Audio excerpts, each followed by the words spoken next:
Hello listeners, welcome back to హులూస్లో story world. ఈరోజు మన ఛానల్ కోసం నేను రాసిన కథ నా ఊపిరి నువ్వే పార్ట్ 17 అండి. ఈ కథలోని ముందర భాగాలు చూడండి, వాళ్ళ కోసం కామెంట్స్లో లింక్స్ ఇచ్చానబ్బా. అలాగే ఛానల్లో అన్ని కథలకు ప్లేలిస్టులు కూడా ఉన్నాయి. కొంచెం సబ్స్క్రైబ్ చేసుకొని చూస్తూ కథ నచ్చినట్లయితే తప్పకుండా లైక్ చేసి కథ ఎలా ఉందో మీ అభిప్రాయాన్ని కామెంట్ రూపంలో రాయండి అబ్బా. మరి ఇంక మనం ఈరోజు కథలోకి వెళ్ళిపోదామా అబ్బా. మణికంఠ కల్పనకు సంబంధాలు తీసుకుని రాగా ఆమె కార్తిక్ని పెళ్లి చేసుకుంటానంటూ చెప్పడంతో మణికంఠ అది కుదరని పని అంటూ ఆమెతో చెప్పేస్తాడు.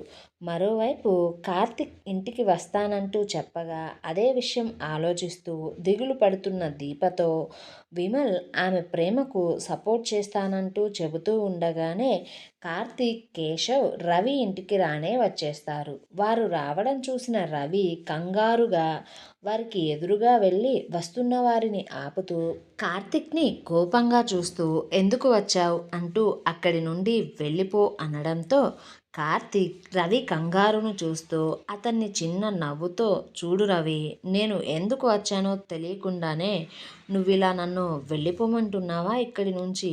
అంటే నీకు నేను ఇక్కడికి ఎందుకు వచ్చానో, ఎవరి కోసం వచ్చానో, ఏం చేయబోతున్నానో బాగా తెలుసు. అందుకనే కదా భయపడుతున్నావు అంటుంటే రవి కూడా ఏమాత్రం తగ్గకుండా, చూడు, జరగని వాటి కోసం ఆయాస పడకు కార్తీక్, నీ కోరిక ఎప్పటికీ నెరవేరదు అంటుంటే ఇంతలోనే దీప కిందికి వచ్చి అక్కడ రవి ఉన్నాడు అనేది కూడా చూడకుండా కార్తీక్ దగ్గరికి వెళ్ళి అతని చెయ్యి పట్టుకుని, కార్తీ, నాన్న లోపల ఉన్నాడు అంటూ రవి వైపు చూస్తూ, బావా, జరగడం జరగకపోవడం ఎవరూ చెప్పలేరు, అలా అని ప్రయత్నించడం అయితే ఎవరూ ఆపరు కదా, అంటారు కదా పెద్దవారు, నారు పోసిన వాడే నీరు పోస్తాడు అని.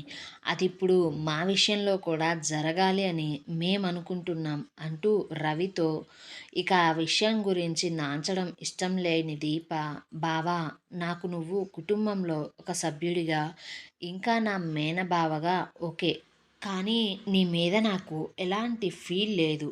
నేను కార్తిక్ని ప్రేమిస్తున్నా, అందుకే మా ప్రేమ గురించి నాన్నతో చెప్పాలని కార్తిక్ వచ్చాడు. కానీ ఈ సమయంలో ఇలా చెప్పడం మా తప్పే. కానీ నాకు ఇంత సడన్గా నీతో పెళ్లి ఏర్పాట్లు చేస్తారని నేను అస్సలు అనుకోలేదు. పైగా మీలో ఎవ్వరూ కూడా దాని గురించి ఒక్క మాట కూడా నన్ను అడగకుండా మీ ఇష్ట ప్రకారం మీరే నిర్ణయాలు తీసుకున్నారు. అందుకే ఈ సమయంలో ఇలా చేయక తప్పడం లేదు నాకు.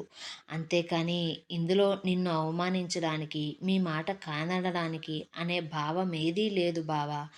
పెద్దవారికైతే ఈ విషయం అర్థం చేసుకోవడానికి సమయం పట్టినా మనం ఒకే వయసులో ఉన్నాం కదా, కాబట్టి నీకు మా ఉద్దేశం ఏంటో అర్థమవుతుందనే అనుకుంటున్నా అంటూ దీప రవికి అసలు మాట్లాడే అవకాశమే ఇవ్వకుండా ఇక అక్కడి నుంచి కార్తిక్ని తీసుకొని లోపలికి వెళ్ళిపోయింది. అలా ఆమె అంత ధైర్యంగా రవితో మాట్లాడి లోపలికి వచ్చింది అన్న మాటే కానీ ఆమెకు భయంతో అంత చలిలో కూడా చెమటలు పడుతూనే ఉన్నాయి. ఇంతలో విమల ఉమామహేశ్వర్ని, బామను, తన అమ్మను, ఇంకా ఇంట్లో ఉన్న వారందరినీ పిలిచి హాల్లోకి తీసుకుని రాగా అక్కడ ఉన్న పరిస్థితిని చూసిన నారాయణకు విషయం అర్థమైంది.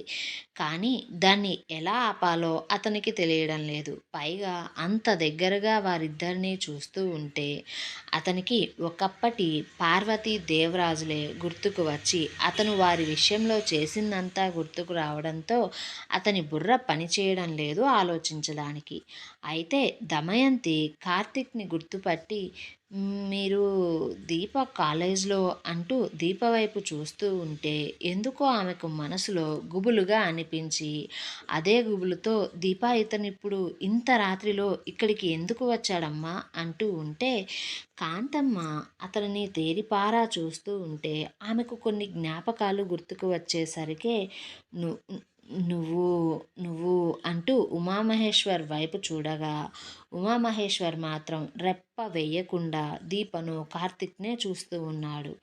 అయితే విమల తన ఆత్రాన్ని ఆపుకోలేక విమల్ని, ఏం జరుగుతుందిరా అంటూ అక్కడ ఓ పక్కన నుంచొని ఉండి విషయం చెప్పు అంటూ విమల్ని గోకుతూ ఉంది.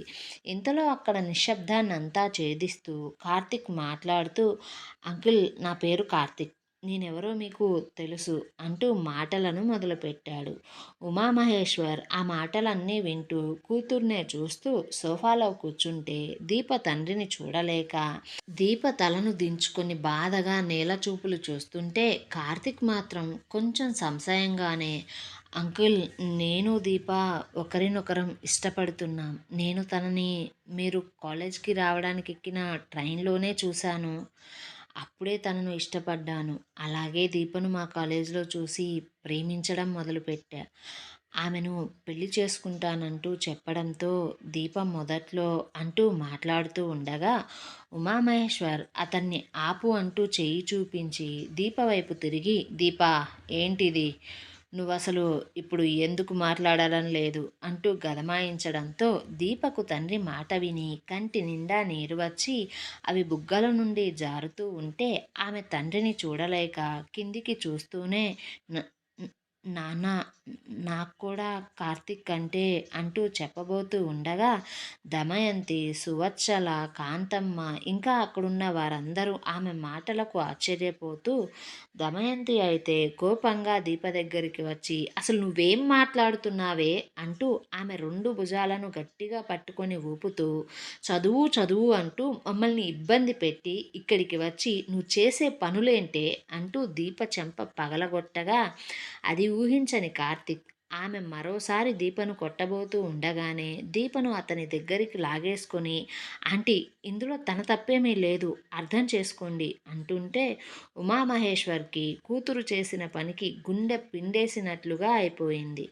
ఎందుకంటే ఎవరి వల్ల అయితే తన ఇంటి పరువు పోయిందో, ఎవరి వల్ల అయితే వారి సంతోషమంతా నాశనమయ్యిందో అలాంటి వ్యక్తిని అదే పోలికలతో కూతురు జీవితంలో చూసేసరికి అతనికి అది నిజం కాకపోతే బావుండు అని, జరుగుతుందంతా కల అయితే బావుండు అని అతనికి అనిపిస్తూ ఉంటే రవి నారాయణ మాత్రం ఇది సమయం కాదు అనుకుంటూ ఉమామహేశ్వర్ మాట్లాడడం కోసం ఎదురు చూస్తూ అందరి ముందు బాధను నటిస్తూ ఉన్నారు. ఉమామహేశ్వర్ మాత్రం వస్తున్న కోపాన్ని బాధను దిగమింగుకుంటూ, దీపా, నాకు నచ్చలేదు, దీన్నంతా కూడా నువ్వు ఇప్పుడే ఇక్కడితోనే వదిలేయి అంటూ చెప్పడంతో దీపకు ఆ మాటలు విని గుండెలు పగిలిపోతే కార్తిక్ మాత్రం, అంకుల్, తనంటే నాకు ఇష్టం, నేనంటే తనకు ప్రాణం, అర్థం చేసుకోండి అంటుంటే ఉమామహేశ్వర్ కోపంగా, చూడు, నువ్వు ఇంకొక మాట కూడా మాట్లాడకు, వెంటనే నువ్వు ఇక్కడి నుంచి వెళ్ళిపోతే అది నీకే మంచిది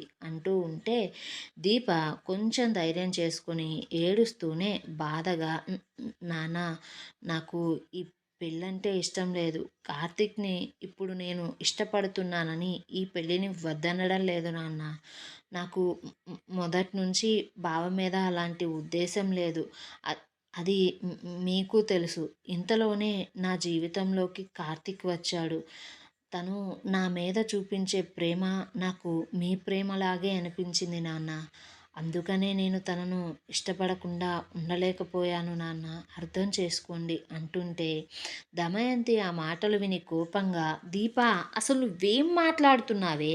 నువ్వు మాట్లాడేది నీకన్నా అర్థమవుతుందా లేదా? కొంచెం బుద్ధి తెచ్చుకొని సరిగా మాట్లాడవే అంటుంటే ఉమామహేశ్వర్ దీపను చూస్తూ, అయితే దీపా, నువ్వు తనను ఇష్టపడడానికి కారణం నా అంత ప్రేమ తను నీ మీద చూపిస్తున్నాడని. అంటే నీకు ఇప్పటికీ నేనన్నా, నా మాటన్నా గౌరవం, ఇష్టం ఉందనే కదా? అయితే నేను నీ కోసం ఒక పని చేస్తా. మరి నువ్వు నా కోసం ఓ పని చేస్తావా?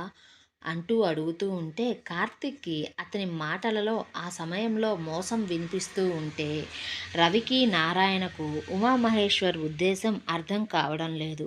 దీప తండ్రి అలా అడగడంతోనే ఏంటి నాన్న అంటుంటే ఉమామహేశ్వర్ చిన్న చిరునవ్వుతో, చూడు దీప, నీకు రవిని పెళ్లి చేసుకోవడం ఇష్టం లేదు. నాకు కార్తీక్ అంటే ఇష్టం లేదు.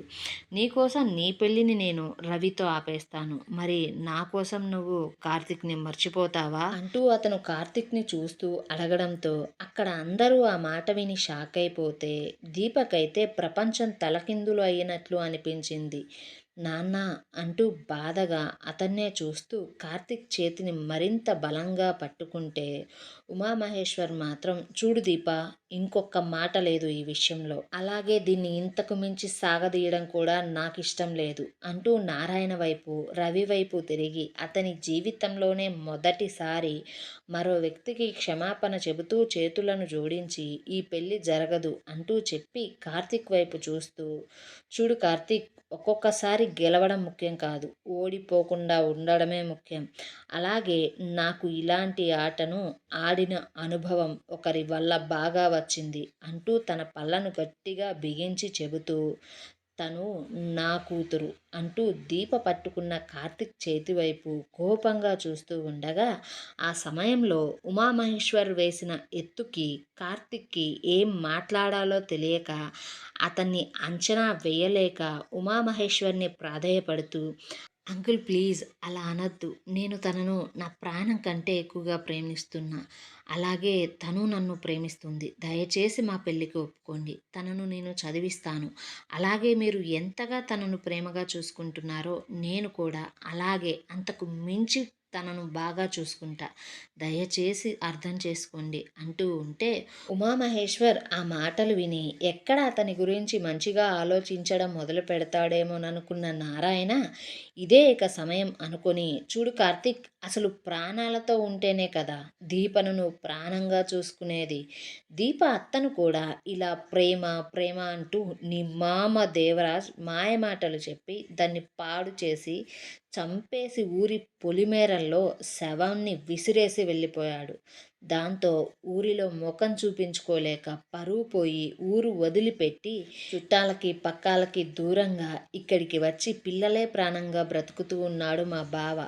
మా బావ అన్నీ మర్చిపోయి ఇప్పుడిప్పుడే సంతోషంగా ఉంటున్నాడు అనుకున్నా.